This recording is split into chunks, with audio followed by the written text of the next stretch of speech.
The idea that this information, if it was presented to our committee, would not be classified, y'all know is a lie. That's ridiculous. I've seen things much less sensitive be presented to us with high classification. Having sat on this committee for 9 years, that somebody would come in with that information and give us something that says unclassified, you can walk out of this room with this information and give it to whomever you want. With all respect, you and I worked on the committee at the same time. Tulsi, you and I came in together. I've never had an issue of beef with you. John, you and I are both from Texas. Y'all know that's a lie. It's a lie to the country. We've got a new gate in town. Yeah. I'm going to call it Signal Gate because that's the app that they were using. A security breach that is rocking Washington, D.C. Everybody, deep dive here. And you can see we have Larry with us, Larry the Shirt Johnson, I should say. Yes. And former CIA analyst. And Larry, how are you doing? Oh, I'm well. I just watching the Charlie Foxtrot. Yeah, exactly. I saw that. You wrote the euphemism for a colorful military term. Situation normal, all F up. Yeah. This is, look, we need to separate out the political theater from what this really means. The fact that they're using signal to communicate on issues like an upcoming attack in Yemen is just stupid. It's not a secure network.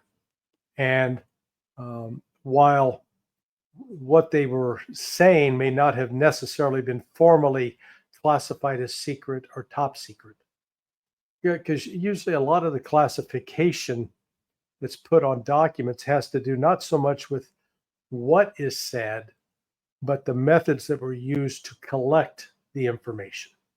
Okay? So, say, well, we know that Vladimir Putin has hemorrhoids. Well, if it's classified at top secret, SITK, gamma, that would indicate that how it's classified at that level is because of how it was collected. But in this case, signal's basically open. It's an open source. Yes, it's point-to-point encrypted. But frankly, if they were going to have this kind of discussion about, the plan, how this is going to be carried out, who's going to do what when, it should have been done over what's called a CVTS, a Secure Video Teleconference, SVTC. But in the world of military acronyms, you always figure out a way to phonetically pronounce it. So that's a CVTS. Mm-hmm. They should have had a CVTS. They didn't. They did it over signal. So now the second question is, if that information had been leaked, would it have put U.S. forces in jeopardy? No. I guarantee you, because they were using signal, the Russians already had it. Probably the Chinese too. And they were probably sitting there going, can you believe what these guys are talking about? Unbelievable. So they had what is so damning about the revelations, and nobody really in the media is covering this. There was no justification for bombing Yemen. Since Trump, through Witkoff, negotiated the ceasefire between Hamas and Israel prior to being inaugurated on January 20th. Once that ceasefire went into effect, the Houthis said, ceasefire on our part too. We're not going to interfere with any more shipping. We're not going to attack any more Israeli vessels. We're going to support the ceasefire. And they did. Until March 15th, when the Trump administration decided, we're going to make a show of force. We're going to show them who's tough. I mean, how damn stupid can you get? It is, there were only a couple that, J.D. Vance and Tulsi's chief of staff, Joe Kent, said, "Oh, God, there's no urgency in this. We can wait a month. Why, what's the rush?" But we did it, and then explained, justified it by claiming, "Oh yeah, the Houthis were threatening freedom of navigation." They were not. Now they are. They're back. They're firing, and again, Hegseth, I thought he was a lightweight going into this job over his head. Man, he's proved it, multiple times over now, because it was up to him to have briefed President Trump and said, "Mr. President, I understand that you want to send a message to Iran by attacking Yemen, but you need to understand that when our carrier strike group goes into the Red Sea, that the 2 destroyers and the 1 cruiser that will accompany that ship only have a limited supply of air defense missiles. And once they start firing those missiles, the only way they can rearm is they're going to have to break contact, sail back out of the Red Sea, and go to a port, probably in Bahrain in the Persian Gulf, or maybe go back through the Suez Canal and get back into the Mediterranean in order to reload. And in that process, we're going to project the image that we're retreating. So we may want to think twice before placing that carrier strike group there. Now, part of the reason they're there is in the event that one of the aircraft that's bombing Yemen goes into they're coming off the carrier, number one, but number two, if they go down to be for search and rescue. But, Hegseth didn't say that. "Oh, yeah, we're going to show them. We're going to show Iran." It's crazy. It's just juvenile. And all of this really appears to be part of a broader plan. Let's call it the Zionist plan to attack Iran, which is also going to equally a stupid move. So the Trump administration's got itself into a real mess now. They're accusing Goldberg. Yeah, look, Goldberg is a Zionist. I mean, Mike seen Palestinians in Israel in his young. This is a guy with actual blood on his hands. But instead of how he got added to this group, it is reported that Mike Waltz added him. Well, Yeah, the only let me, way Mike let me Waltz, even play the clip. Right. Let me play ahead. this clip, Danny. We have him explaining his end of the story right here from last night. Look, I take full responsibility. I built the group. My job is to make sure everything's coordinated. But how did the number? I mean, I don't mean to be pedantic here, but how did the number? Have you ever had somebody's contact that shows their name, and then you have somebody else's number there? I never make those mistakes. Right? You got somebody else's number on someone else's contact. So of course I didn't see this loser in the group. It looked like someone else. Now, whether he did it deliberately or it happened in some other technical mean is something we're trying to figure out. So your staffer did not put his contact information. No, but how did it end up in your phone? Well, that's what we're trying to figure out. Okay, but that's a pretty big problem. That's what we've got the best technical minds, right? That's disturbing. And that's where, I mean, I'm sure everybody out there has had a contact where it was said one person and then a different phone number. But you've never talked to him before, so how's the number on your phone? Well, if you have somebody else's contact and then somehow it gets someone sucked sent in, you that it gets contact. Sucked in. Was there someone else supposed to be on the chat that wasn't on the chat that you thought was? So on the chat? person that I thought was on there was never on there. So he's taking responsibility, thankfully, that it is he is the initiator. Well, oh yeah, no, I know. Yeah. Listen, but yeah, at least he's not passing the buck on where it actually started out from. And what were we going to say about it? Well, look, there are only 3 possibilities. Either Jeffrey Goldberg, because of his prior contacts with Mossad, that Mossad used technical means to put Goldberg's phone number into the contact list for Waltz. You use Signal, I use Signal. Someone shows up, you add them or you delete them, or they take your existing phone number, phone book. So that's, that's point number one. Maybe it was artificially added. Okay, he gets his name in there, but still, Jay Goldberg, another Jay Goldberg in the Trump administration, he was intending to add to that conversation. Didn't say that. That would be a natural explanation, but they're not saying that. Larry, and I don't know that, was it disguised? Like it wasn't Jay Goldberg. It could have been, whatever, just some other. No, because when you look at they've repented. Goldberg's reprinted some of the chats. Oh, it is there. Got it. His name's there. Yeah. Got it. Okay. So JG anyway. So the other thing is that it was actually in Waltz's phone book.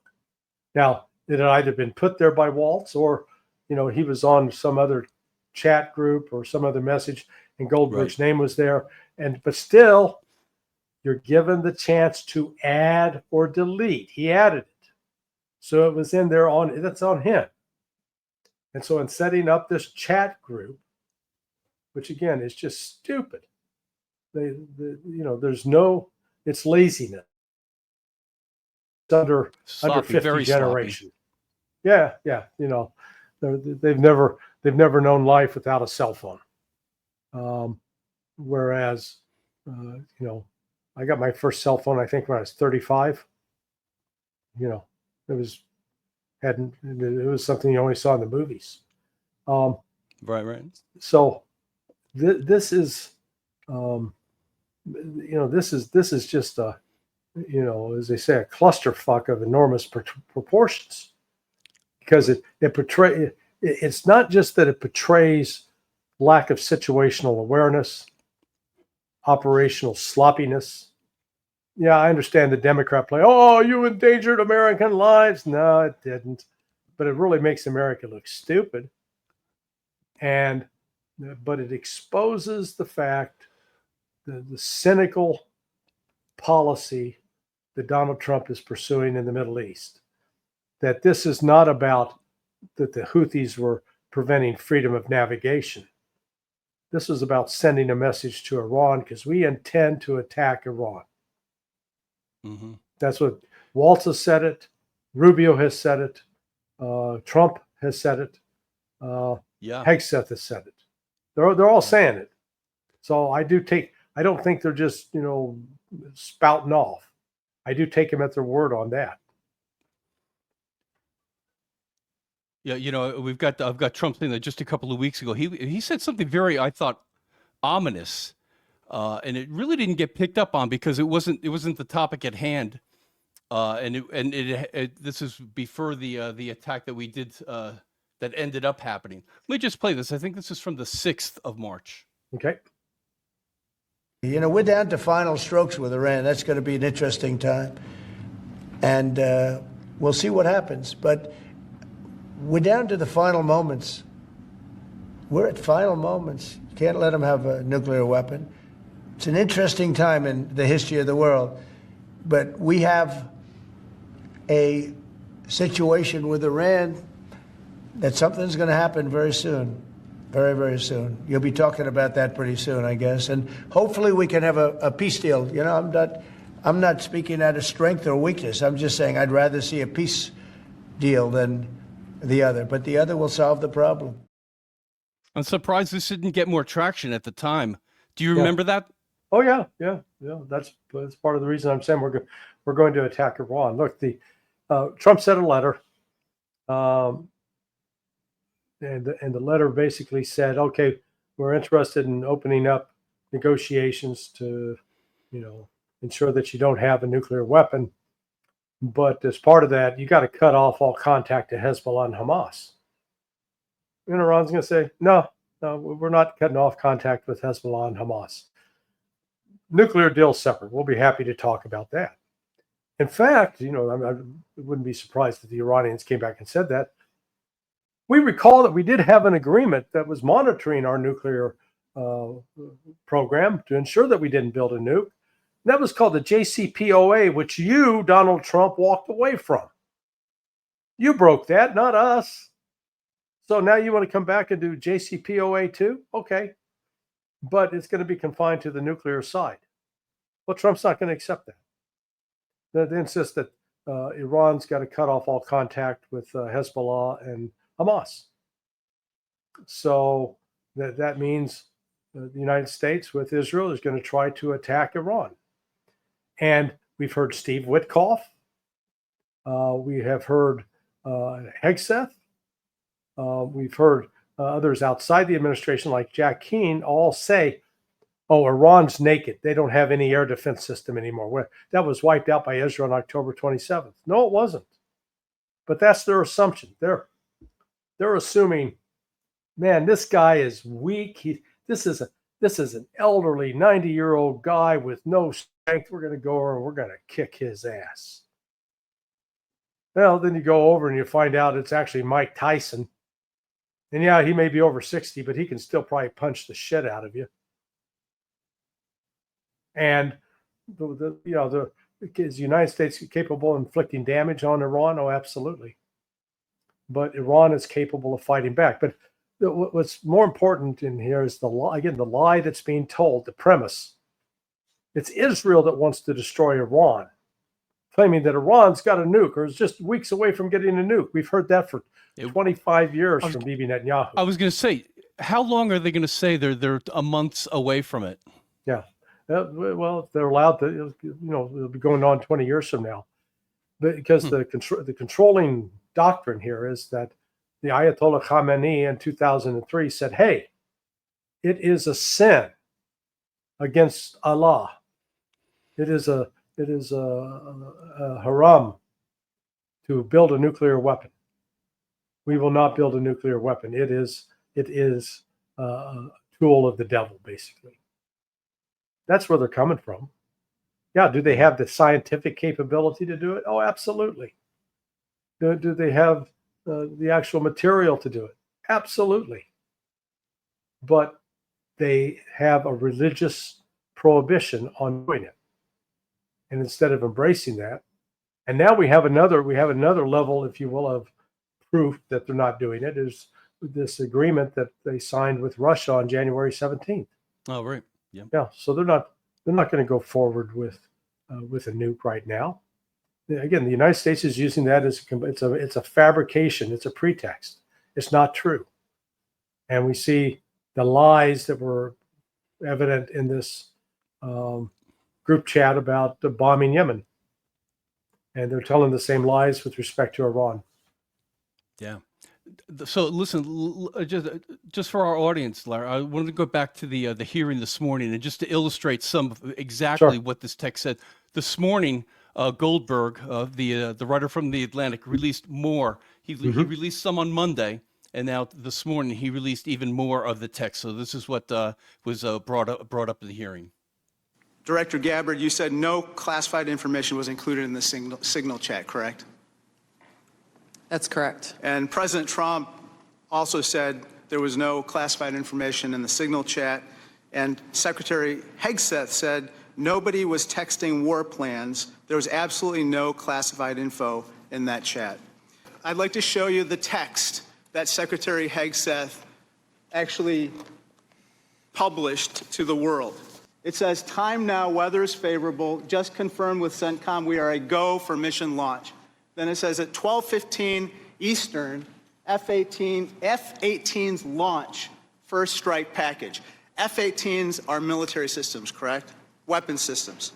They are. Okay. 13:45, trigger-based F-18 first strike window starts. Target terrorist is at his known location, so should be on time. Also, strike drones launch MQ-9s. MQ-9s is a weapon system, correct? They are. Okay.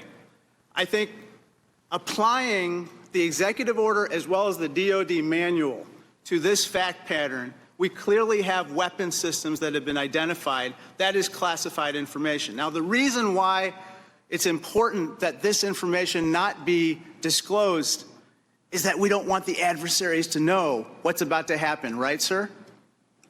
Well, I would draw a small distinction there. You referenced and asked if that platform, those two platforms are weapon systems. They are, but those terms are used all across the globe in a lot of contexts. So it's really about how they're used in the context of this particular document. I just want to clarify that the use of those. I understand. Yeah. In this situation, those are operational details. They are operational details, but again, as you quoted the DoD instruction, it's about operations. So as you further go down into what are the operational details, I think as we had a discussion yesterday, the important aspect, I think all of us are very familiar. This is classified information. This is classified information. It's a weapon system, as well as sequence of strikes, as well as details about the operations. And so I think that just piggybacking off of what some other members have said, using the DoD's manual as well as the executive order in operation today with the Trump administration, this text message is clearly classified information. Secretary Hegseth has disclosed military plans as well as classified information. He needs to resign immediately. He needs to resign immediately, and a full investigation needs to be undertaken with regard to whether other similar signal chats are occurring in this administration. Now, with that in mind, Larry, we just heard and you just saw what was in those partially, that's not all of it, but what was in those texts. And what Caroline Leavitt, this is a spin from the White House, says is that the Atlantic has conceded that these were not war plans. The entire story was another hoax written by Jeffrey Goldberg. So that's what they're trying to say now, that these were not war plans. And we just went through what they recognized and the timing that was involved and the weapons that were being used. It's rather unbelievable. Well, look, this is the problem you get when you get a bunch of civilians with no military experience trying to use military terms. A war plan is a plan that is put in place to identify the kinds of the resources that you would use, the military units, the type of weapons systems that in the event of a scenario. Let me give you one. We have a war plan, for example, that if the nuclear weapons in Pakistan get out of control, we have a war plan for that. Now, if I started describing the contents of that war plan, that'd be a security violation. I'm not going to do that. But I'm just simply saying that's a plan for a possible contingency. What is taking place in Signal chat were not war plans. These were actual operational statements.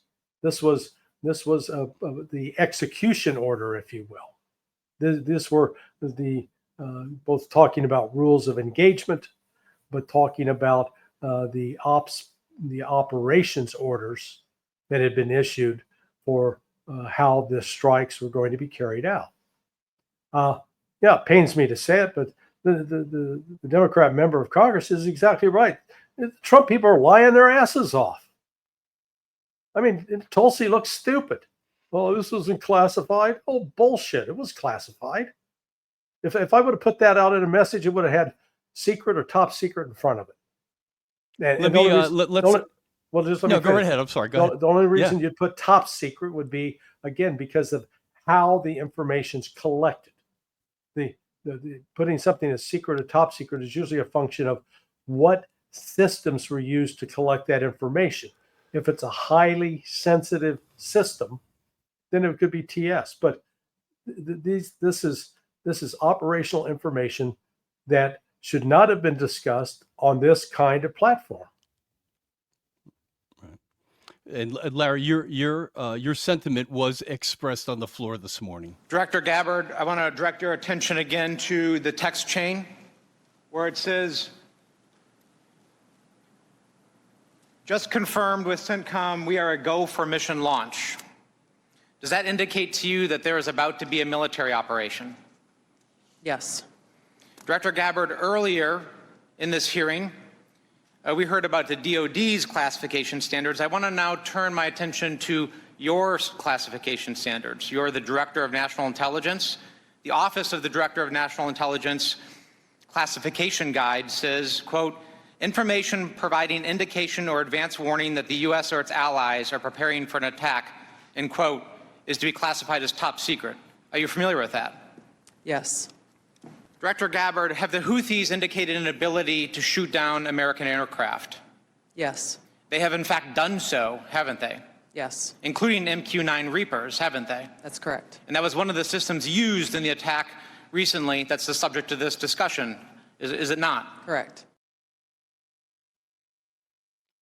Yeah, you got to wonder if there's somebody that's, that Trump has put into a position of responsibility that deliberately sabotaged, that deliberately did this to give because this is, the Democrats, man, they get to take the high road and just beat the living crap out of these people. I mean, I was a big supporter of Tulsi, but she looks ridiculous. They all look ridiculous. Instead of coming out saying, hey, you know what? We screwed up. We shouldn't have been talking about this on Signal, even though it was approved to talk on Signal like this. We shouldn't have done it. Right. Radcliffe made the point that when he was issued his phone, it had already been installed there. Yeah. And that wasn't an unusual thing. That is basically standard protocol. Right. Yeah. So this is, I think before this is over, that both Waltz and Hegseth will be forced to resign. And that was also expressed. The idea that this information, if it was presented to our committee, would not be classified, y'all know is a lie. That's ridiculous. I've seen things much less sensitive be presented to us with high classification. Having sat on this committee for 9 years, that somebody would come in with that information and give us something that says unclassified, you can walk out of this room with this information and give it to whomever you want. With all respect, you and I worked on the committee at the same time. Tulsi, you and I came in together. I've never had an issue of beef with you. John, you and I are both from Texas. Y'all know that's a lie. It's a lie to the country. That dog don't hunt. Yeah. No, he's right. Like I said, this, normally the Democrats are not doing, and again, they're not acting in the interest of the country. This is all about scoring a victory over Trump. But, yes, instead that's an important point to make. Both are true. Yeah. This is what Trump should have done yesterday was said, look, I appreciated the sacrifice and commitment of Mr. Waltz and Mr. Hegseth, but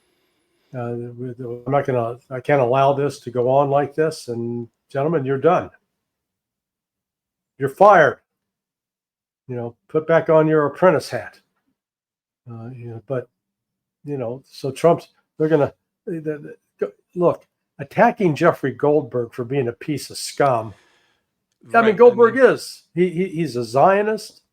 He was a prison guard in an Israeli prison, beating up and torturing Palestinian prisoners, allegedly. And in this, if he was doing his job as a reporter, once he got this information, he should have reported that night. The United States is preparing to launch attacks on Yemen, not because of something that Yemen did, but because the Trump administration is trying to send a message. But that's not what he did. He waited 2 days to put out, the Trump administration is talking about top secret material. He made it about and the process. Day before the hearing. Yeah, he made it all about process, not about the substance. Right. And again, that's why I said there's, maybe this was a planned operation to discredit the Trump team. Maybe there's somebody within that was in on that group chat that made it possible to get Goldberg in, knowing that they could put this out in such a way that it would destroy and disrupt. The good news is it's going to keep the United States maybe from doing something crazy with Iran. Oh, mm-hmm. They're going to be so busy trying to put this fire out that they're not going to have time to build another fire. They're not. The administration doesn't seem to be ready to let go of the line that they've taken, like you said, and I agree with you, Larry. I don't know why at the very beginning. What a mistake this is. This is so wrong. This never should have happened. And they didn't say any one of those things. They wanted to go on to just proclaim the success of the operation itself, as if that should just override anything else that happened beforehand. They're still pushing that. And just in fairness, let's hear how Tulsi is now still describing, the whole situation. What occurred in that signal chat was an update to national security cabinet members that was also issued around the same time as updates to our foreign partners and allies in the region. There were no sources, methods, locations, or names of targets that were included in that chat. The decision to conduct this operation had been made long before that conversation took place.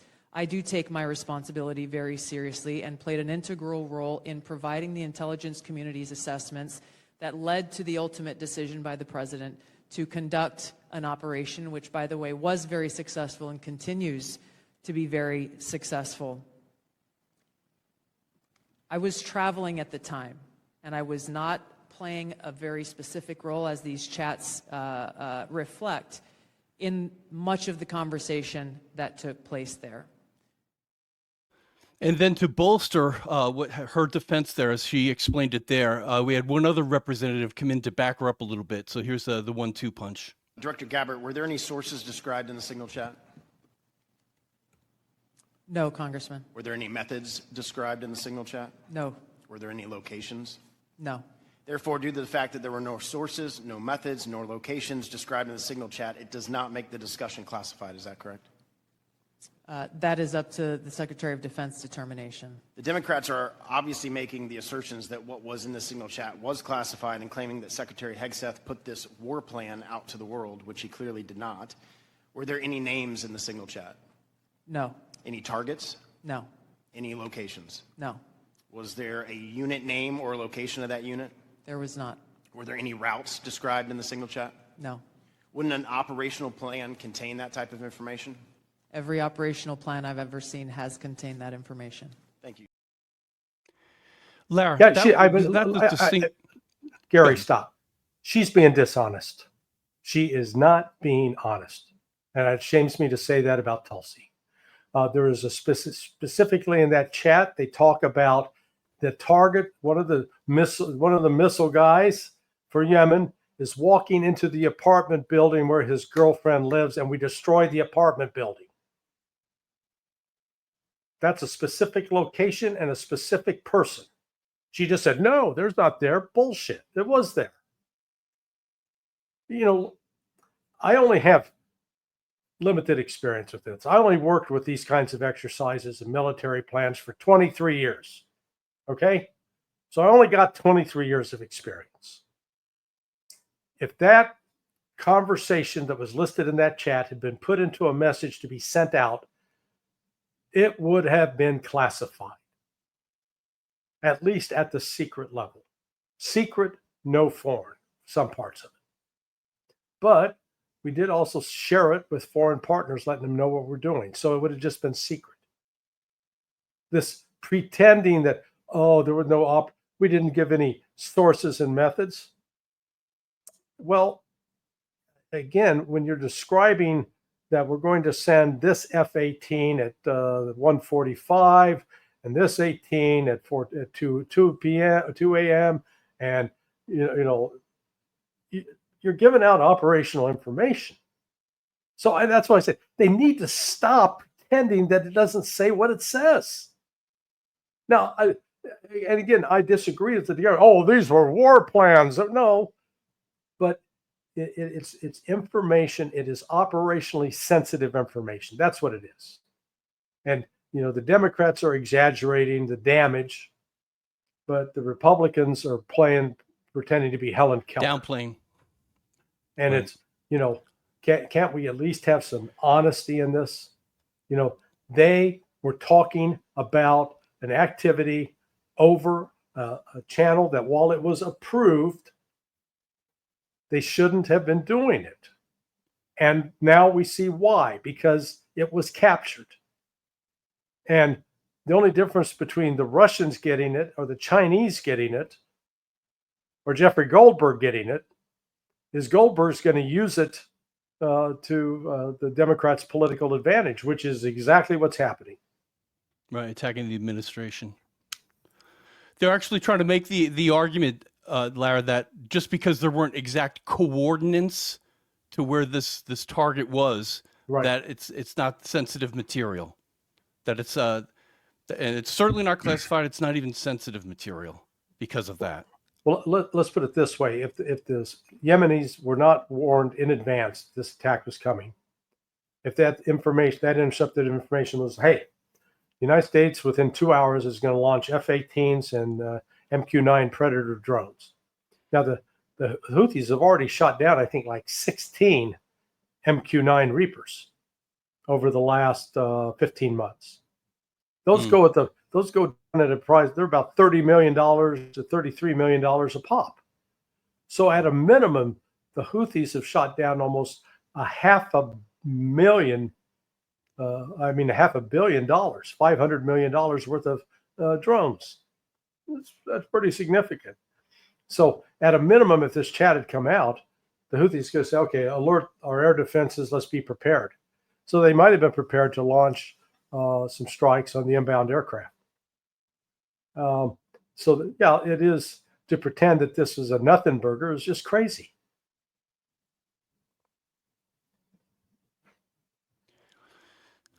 Lara, it's upsetting. Yeah.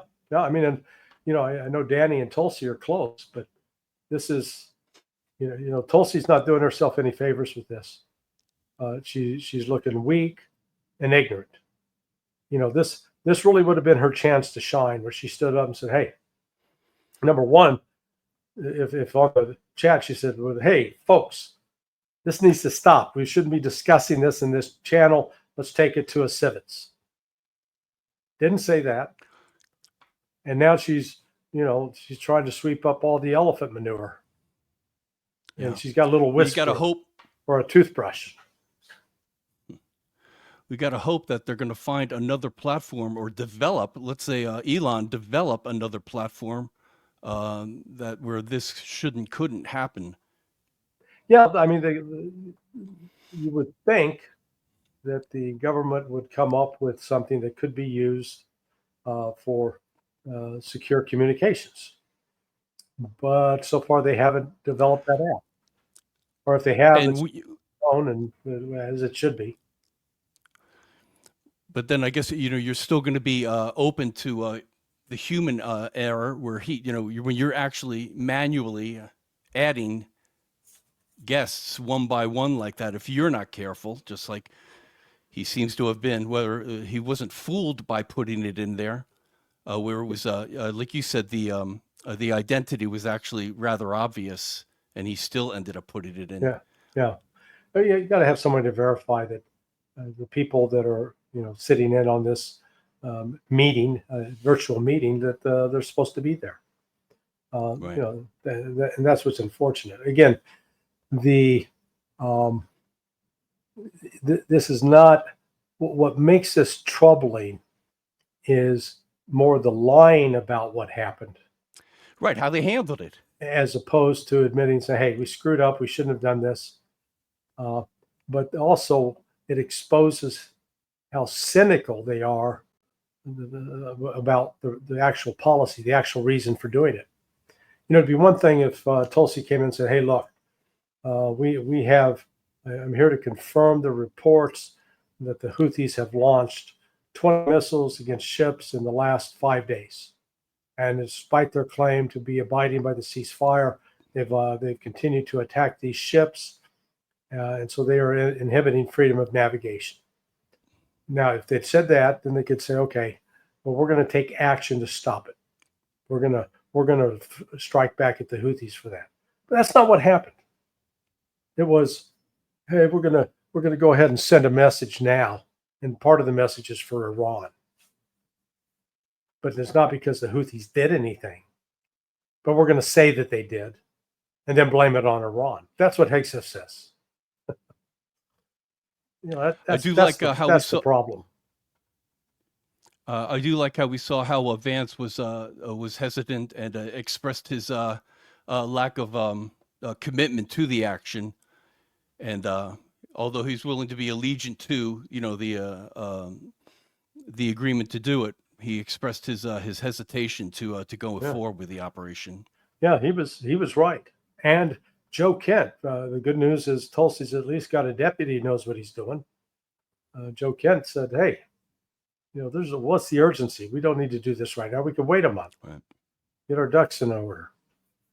They were ignored. So the beating that that Trump's security team has taken is they brought it on themselves.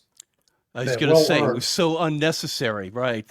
Yeah, well earned. And they brought it on themselves. Well, and we're going to see the outcome when he gets back from Hawaii, the Secretary of Defense Hegseth, and what hits him when he gets here. We'll all see. We'll obviously be following it. Larry, love your insight. Love hearing what your take is on things. And everybody, as you know, sonar21.com is everything Larry. Everything, every day, Larry, as a matter of fact. Yeah. Right? Anything coming up, Larry, that you're happy about? Too much Larry, No such thing. No, we can't get enough of you, brother. No, I appreciate it. All right, so we'll see it. We'll see you at Sonar 21, and we'll see you here again soon, Larry. All right, thanks, Gary. Thanks, man. And everybody, we've got Danny coming up at 3:00. He's going to be weighing in on what we heard in the hearing and some other things. So, as always, we thank you so much for being here, unintimidated and uncompromised, and we'll see you soon.